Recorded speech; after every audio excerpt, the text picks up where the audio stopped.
everyone, today we will do legal dictation exercise number 2. You can get the PDF from description box. So ready? Start. Mr. Puran Saxena, a law graduate but not practicing as an advocate, has preferred the present petition, claiming to be an employed youth and engaged in doing social work for the upliftment of Sikkim. There are no details of the social works the petitioner has been doing in the past.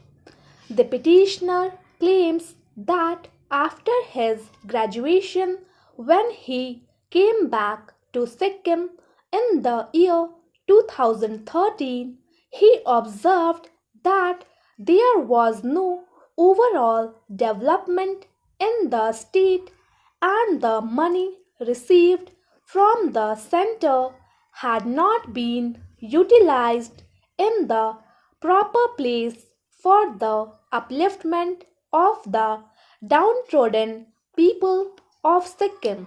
There is no further clarification to this broad spectrum allegation.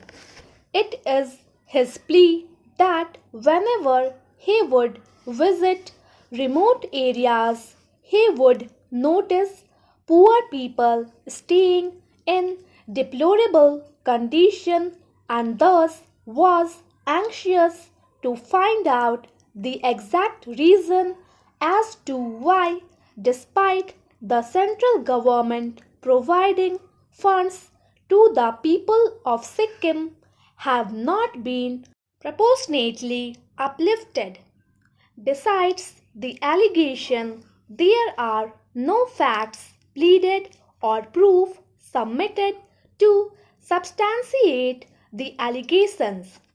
The petitioner claims that he started doing research in the matter and came across shortcomings in the functioning of the governmental machineries.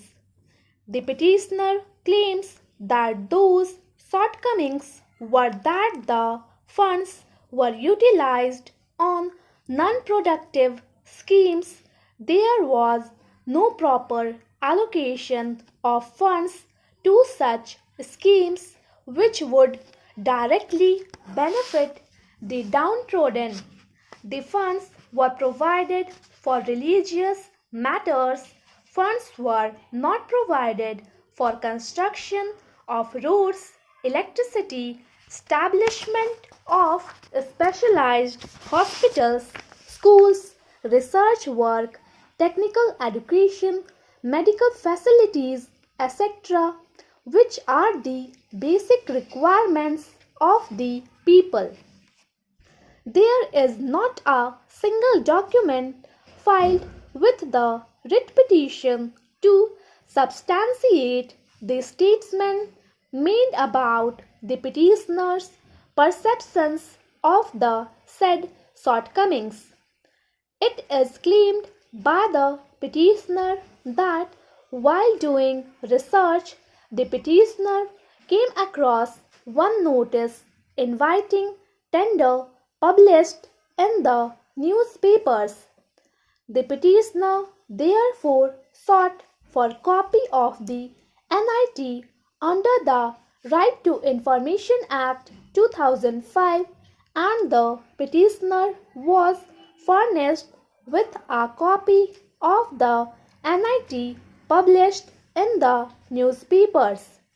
On a perusal of the NIT, the petitioner claims that he was shocked to notice that the publication of the NIT was done in a casual manner. The petitioner claims that the publication of the tender has not been done in widely circulated papers insofar as the petitioner's knowledge goes, but also states that the publication shows that it was published in e-tender. It is the perception of the petitioner that only a handful of contractors are conversant with computer knowledge. Yet another grievance of the petitioner is that the tender does not disclose the nature of work and schedule of work. Petitioner could not point out any such non-compliance from the records of the case. The petitioner states that he also received one corrigendum dated 5/7/2017 through the process of the Right to Information Act 2005.